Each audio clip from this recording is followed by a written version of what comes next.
All right, we're down to it. One final week of Pac-12 football. Yogi Roth, Ashley Adamson here with you. It hasn't been exactly the year that any of us wanted, Yogs, but maybe the only accurate prediction that was made in 2020. It is USC and it is Oregon in the Pac-12 championship game. First meeting between these two in the champ game. Crazy road to get here, but let's start from the Trojans' perspective. When USC has the ball, what are you going to be watching for on Friday night? Well, there's so much, right? I think initially you want to talk about the air raid. You want to talk about these receivers downfield going up against these elite DBs, right? Diamador Lenore and Tyler Vaughn. There's some fun Twitter back and forth earlier this week with that. But I'm going to be watching Kayvon Thibodeau and Elijah Vera Tucker. I really am. I think Kayvon Thibodeau is a premier national defensive lineman. I think he's a first-round draft pick. Elijah Vera Tucker came back to prove in a game like this he's a first-round draft pick. So I'm looking forward to that element of this game. And if SC or Oregon, one of them, can control the line of scrimmage. All right, so let's talk about the Ducks then from their perspective. They've won 3 of the last 4 meetings at the LA Coliseum. They're obviously the reigning Pac-12 champs. What are you looking for when Tyler Shuck and Joe Moorhead are on offense? Well, I think for them, like they're going to be confident, right? This is a team that has not played to their standard the last couple of weeks out. Didn't have a game last week. And now they find themselves in the title that they're defending, as you alluded to. So I can't wait to just feel the energy, even though it'll be through the screen in this game. I'll be with you, of course, watching this ball game. But the biggest thing that Oregon has done all year, I think they've been the most impressive offense in this conference. And I think Joe Moorhead has put defenders in binds all game long. The zone read game, the motion, the shifting, the quarterback run game, multiple tailbacks. Hopefully everybody is healthy for them. This offensive line will be at their best, at their strongest in my opinion. Is finally healthy. So I can't wait to see the bind that they put USC in, how SC deals with it. Right? This is a very active defense behind Todd Orlando. They want to bring a lot of pressure. They want to move around a lot. Talanoa Hufanga, of course, being kind of the linchpin to all of that. To me, he's an All-American player. After this game, might be the defensive player of the year in the Pac-12 conference. So how does he deal with all the movements, all the shifts, all the fakes? That is where my eyes, in between the hashes, I'm going to be glued to that part of this game because Joe Moore has been able to scheme up some easy, touchdowns, big explosive plays. Does that happen in this ball game? How does USC counteract? I think that is going to be the whole story. If I was calling it, Ash, I'd be circling in between the hashes all game long.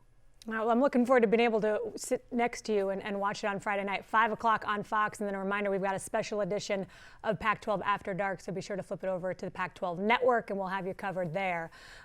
There's also, in this unique year, 3 more games after the championship game on Saturday, some bonus Pac-12 football. Why not, Yog? So let's run through these matchups real quick. Washington State and Utah, plenty of storylines. I'm mostly excited for the Cougs that they finally are hopefully going to get to play again.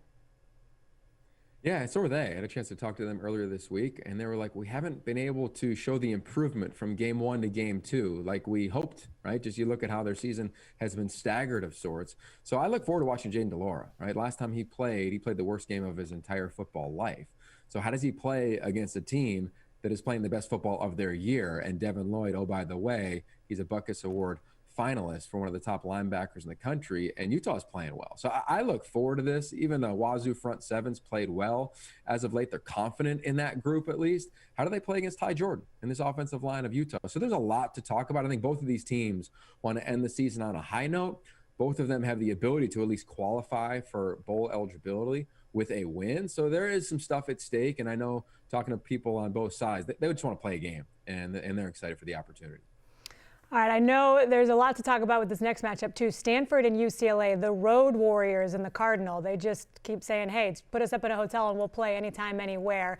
They are now going to the Rose Bowl to take on a UCLA squad that's obviously coming off a rough loss at the last minute to their rivals in USC, but certainly the arrow pointing up in Westwood. What do you make of this one, Yogs?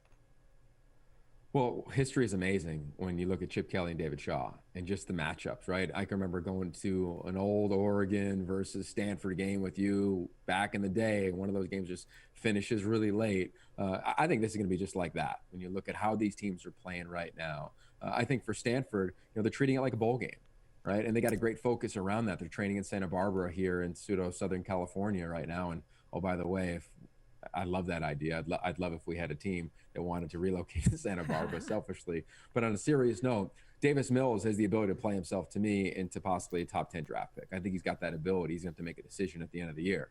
UCLA's defense is playing really much more improved than a year ago. Caleb Johnson, of course, being a key there. Osa Odigizua, Quentin Lake. There's a lot of talent there, and they want to bounce back from that, as you referenced, guttural loss to their rival in SC a week ago. So I think we're going to get a great game, just like we have, when you look at the revisionist history of David Shaw versus Chip Kelly, when I look at them at UCLA and Stanford, or as I referenced earlier, with a different program. So I think this is going to be great.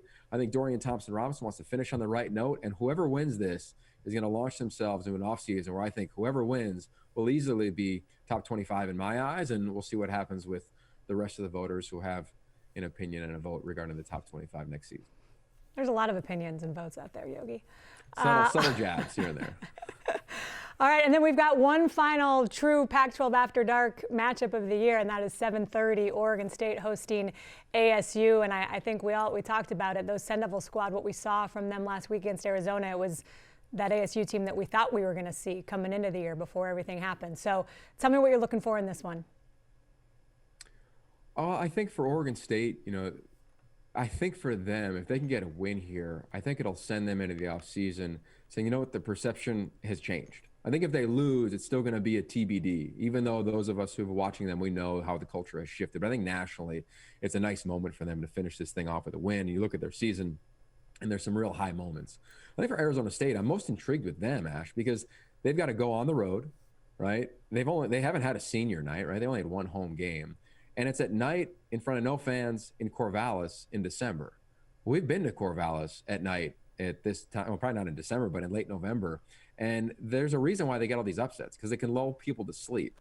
So I want to see the character of this team. I expect ASU in their lone opportunity in the 2020 season that remains to compete, to play really well, to play really efficient like we saw them in their last outing, of course, in the Territorial Cup. So that's something to watch, kind of the nonverbal side of this thing. I think the care factor is going to be really high. I think we had a highly competitive game. And again, you're looking at two teams that have big expectations from themselves, not only this year, but of course next year. Jaden Daniels, this could be the beginning of a Heisman campaign for him next year. These running backs, of course, are phenomenal. And I'm going to stay up until the last snap, not only because that's our job and that's what we do, but I want to know if Jackson He's going to get back in the ball game for the Sun Devils. Love that. One of the best stories, certainly, of 2020. All right, Yogi, I'll see you Friday, buddy. You got it. Thank you very much.